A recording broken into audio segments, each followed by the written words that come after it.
सुप्रभात बच्चों। बच्चों, आज हम व्याकरण पढ़ेंगे। पहले व्याकरण में पहले पाठ में आप लोगों ने भाषा और बोली के बारे में जाना। पाठ 2 वर्ण विचार और उच्चारण के बारे में आज हम जानेंगे। वर्ण यानी क्या? भाषा की सबसे छोटी इकाई जिसके और अधिक टुकड़े न किया जा सके उसे वर्ण कहते हैं।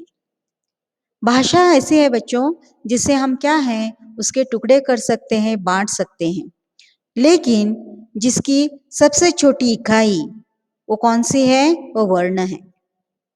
तो ए वर्ण को भी क्या है हम लोग नहीं बांट सकते। जैसे क क ग, तो बच्चों यहाँ पे स्वर नहीं लगा है। अगर इस पे स्वर लगेगा तो ही हम इसे बांट सकते हैं, टुकड़े कर सकते हैं। आप इन अक्षरों को देख रहे हो, इनके नीचे हलंत लगा हुआ है, यानी ये स्वर रहित है। यहाँ पे स्वर नहीं लगा है, जिसके कारण ये क्या है, पूरी तरह व्यंजन नहीं बन पाए और हम इसे टुकड़े नहीं कर सकते। वर्णमाला। वर्णमाला यानी आपके दिमाग में आता होगा माला यानी हम जो गले में डालते हैं माला, भगवान को चढ़ाया जाता है फूल की माला। तो क्या है, जो मोती की माला और जो फूलों की माला होती है उसे हम एक एक करके धागों में पुरो के क्या है माला बनाते हैं। उसी तरह इन वर्णों के व्यवस्थित समूहों को क्या कहते हैं हम लोग? वर्णमाला कहते हैं। जब उन्हें एक साथ पिरोया जाता है तो वर्णमाला बन जाती है। वर्णों के दो भेद हैं, स्वर और व्यंजन। व्यंजन के बारे में हम अगली कक्षा में जानेंगे। आज बच्चों हम स्वर का अध्ययन करेंगे। स्वर किसे कहते हैं?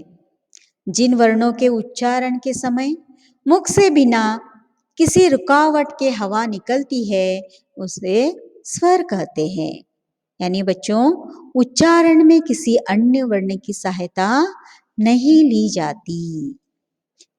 ऐसे अक्षरों को हम क्या कहते हैं? स्वर कहते हैं। जैसे अ, आ, ई, उ आदि।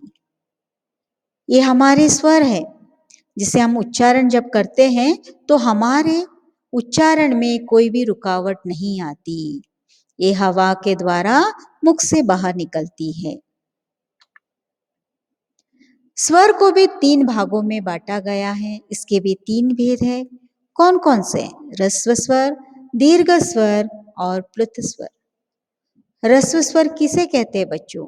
जिन स्वरों के उच्चारण में बहुत कम समय लगता है, कम मात्रा लगती है, उसे हम ह्रस्व स्वर कहते हैं। वो ह्रस्व स्वर 4 अक्षर है और वो कौन कौन से हैं?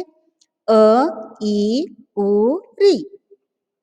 तो जब हम इसको उच्चारण करते हैं तो यहाँ पे हमें ज्यादा समय नहीं लगता।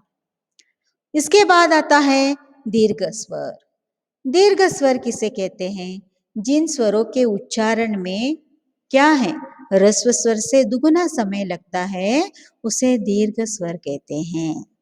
तो वो 7 अक्षर है और वो है आ, ई, उ, ए, ऐ, ओ, औ।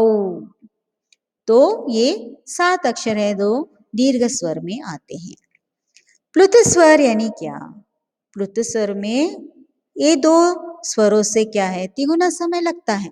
प्लुत स्वर में जब तिगुना समय लगता है तो उसे हम प्लुत स्वर कहते हैं और वो कभी कभार श्लोकास में वगैरह हम इसका प्रयोग करते हैं। और वो है ओम, राम। तो यहाँ पे क्या है, उन अक्षरों का जब उच्चारण करते हैं तो अधिक समय लगता है। तो बच्चों इसके बाद आता है अयोग्यवाह। अयोग्यवाह किसे कहते हैं हम लोग? अयोग्यवाह जिसमें अनुस्वार और विसर्ग आते हैं, इन्हें हम अयोग्यवाह कहते हैं, क्योंकि यह न तो स्वर के अंतर्गत आते हैं न ही व्यंजन के अंतर्गत आते हैं। लेकिन ये क्या है, जब हम स्वर लिखते हैं तो स्वर के अंत में अवश्य आते हैं, जैसे अम और आहा। अनुस्वार। अनुस्वार के उच्चारण में अम की ध्वनि मुख से निकलती है। हिंदी में लिखते समय इसका प्रयोग शिरोरेखा के ऊपर बिंदु लगाकर किया जाता है। इसका प्रयोग अ जैसे किसी स्वर की सहायता से ही संभव हो सकता है, जैसे संभव। संभव जब हम शब्द लिखते हैं तो स के ऊपर जो बिंदी लगी है ये अनुस्वार का क्या है, चिन्ह लगा है, मात्रा लगी है। इसके बाद आता है बच्चों अनुनासिक। अनुनासिक को और एक शब्द से हम उच्चारण करते हैं, वो है चंद्र बिंदु। इसका उच्चारण जो है मुख और नासिका दोनों से होता है, इसलिए इसे अनुनासिक स्वर कहते हैं। ये ध्वनियां वास्तव में क्या है, स्वरों के गुण हैं, जैसे हंस, चांद, नांद आदि। जब आप इसका उच्चारण करते हो तो हमारे नाक से भी क्या है, आवाज निकलती है। तो बच्चों आपको एक ध्यान रखने की बात है, अनुनासिक और अनुनासिक की जगह अनुस्वार और अनुस्वार की जगह अनुनासिक का प्रयोग से शब्दों के अर्थ में क्या है, अंतर आ जाता है। वो क्या है, वाक्य पर क्या है, वाक्य के ऊपर डिपेंड रहता है। आप वाक्य कैसे लिखते हो उससे जुड़ा हुआ रहता है। जैसे यहाँ पे मैंने उदाहरण दिए हैं, हंस, हंस यानी हंसने की क्रिया, हंस एक पक्षी है। उच्चारण सेम लगता है लेकिन क्या है, इन दोनों का अर्थ अलग है। एक हंस है हंसना और एक हंस है पक्षी। विसर्ग, इसका उच्चारण ह ध्वनि के समान होता है। इसका उच्चारण तत्सम शब्दों तक ही सीमित है। तो बच्चों ये जो विसर्ग है, इसका जो आप देख रहे हो मात्रा, ये दो बिंदियां आती है जो अक्षर के अंत में लगाया जाता है। लेकिन जब हम इसका उच्चारण करते हैं तो ह ये ध्वनि आती है। तो ये कौन कौन से यहाँ पे एग्जाम्पल है, जैसे अतः, प्रातः, नमः। तो क्या है बच्चों, ये जो विसर्ग शब्द है ये तत्सम शब्दों में ही ज्यादातर क्या है, प्रयोग किया जाता है। और जो तत्सम शब्द है ये हमारे संस्कृत से जुड़े हुए हैं। आगत ध्वनि, हिंदी में अंग्रेजी तथा उर्दू भाषा के शब्द निरंतर प्रवेश कर रहे हैं। इनका क्या है, शुद्ध उच्चारण करने के लिए हिंदी में कोई लिपि चिन्ह नहीं है, इसलिए क्या है, इनको शुद्ध रूप में लिखने के लिए हिंदी के व्यंजनों के नीचे क्या है, एक बिंदु लगाया जाता है।